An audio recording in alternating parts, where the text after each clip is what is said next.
বন্ধুরে জিগাইলাম, বন্ধুগুলো জায়গা বলে পাইছি। আর বন্ধু অল্প মুশকি মুশকি আসে, বন্ধুরে কিবা জিগাইলাম, বন্ধু জায়গা হচ্ছে, নামো নামো নামো। এই যে গাড়িটা পার্কিং করে, এই যে গাড়িতে নামিয়া দেখি জায়গাটা অল্প আন্দার আন্দার। আর দেখি একদলা হাজ আইতাছে। হাজ ডাইলে পরে দেখি হাজের ভিতরে পানি আছে না ঠান্ডা না গরম নাকি, এটা আইলেহে বোঝা যাইব। এই যে দেখুন আইতাছে, এই যে পাহাড়ের উপরে দা, এটা দেখবেন ফট করে মিনিটে মিনিটে আপনার আন্দারে হয়ে যায়, মিনিটে আপনার রোদ উঠতে পারে এরকম জায়গা। কিন্তু আমি তো হাজ আমার শরীর লাগছে না, কোথেকে লাগলে হে গম পাই। এই যে দেখুন সাইরে মুখ যাইতেছে, আন্দায় রয়ে গেছে, অন্ধকার হয়ে গেছে। ইমন ভাই কি জায়গা আছেন এটা? কিনা জায়গাটা পনেমুড়ি।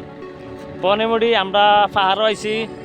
আর এটা বিরাট সুন্দর জায়গা, মাটির থেকে কমসে কম 3 কিলোমিটার উঠে এই জায়গার মধ্যে আইছি। যদি অল্প আগে একটা সাপ আছিল, বইটার সাপ আছিল, অনেক দিন সারা হাজে ভরে গেছে গা। এত সুন্দর জায়গা। এই যে হাজ, আমরা হাজের ভিতরে কিন্তু কিন্তু আমরা হাজ দেখতেছি না, কিন্তু আমরা হাজের ভিতরে উষের মতন, সব উষের মতন। এই যে উষের মতন একদম ডাইরেক্ট সাদা হয়ে গেছে গা। এই যে আমার ইমন ভাই বাইরের লেগে আছে, এই জায়গার মধ্যে আওয়া সম্ভব হয়েছে। ভাই না থাকলে এই জায়গাতে আমি আইতে পারতাম না। লেগে নাইছি ম্যাক্সের কিছু বুঝি না।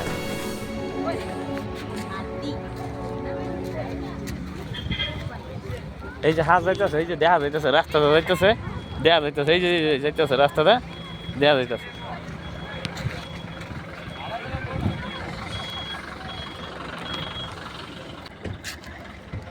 এই আই গেছে, এই যে খোঁড়া দেওয়া যায় না, এই খোঁড়া দেওয়া যায় না, এই খোঁড়ার অল্প আগে ক্লিয়ার দিয়ে গেছে, খোঁড়াটা অন্ধকার হয়ে গেছে। সারা পাহাড় ভরে গেছে গা, এই যে সারা পাহাড় ভরে গেছে গা। এই যে সারা পাহাড়, এই যে মানুষ বেরিয়েছে, এই যে হাত ক্রিম লাগছে না, অল্প আগে পুরা সাফা আছে, পুরো আমরা হয়ে গেছে গা, সারা হাবে ভরে গেছে গা, মানুষ দেখা যায় নাই।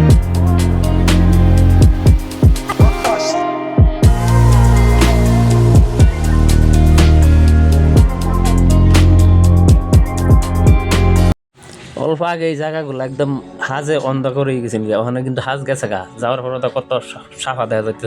এই যে খোঁড়াটা দেখা যাচ্ছে, এই খোঁড়াটা অল্প ঘুরে গেছে, দেখছেন কত সুন্দর। এই যে দেখুন নিচে আমরা পাহাড়ের উপরে, নিচের তে হাজ পাহাড়ের উপর উঠতেছে। এই যে দেখুন আর একটা পাহাড়, এই যে পাহাড়, এই 2 পাহাড়ের সিভার মধ্যে হাজ।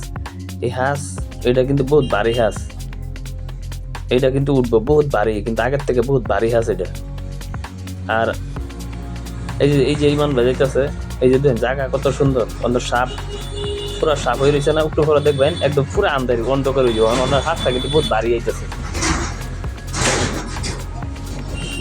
বহুত ভারী হাজ। এই যে দেখেন এই হাজ উঠলে একদম মানে একটা ডাইরেক্ট 2-3 ফুট ডিফারেন্সও দেখা যাইতো না, এরকম ভারী আগের থেকে, মানে ধরুন না 10 গুণা ভারী হইব। আর এটা যদি উঠটা শেষ হয় কিচ্ছুই দেখা যাইতো না, মানে শব্দ করতেছে, উঠতেছে যে উঠটা শেষ হইলে পরে আইনারা দেয় কিরম লাগে।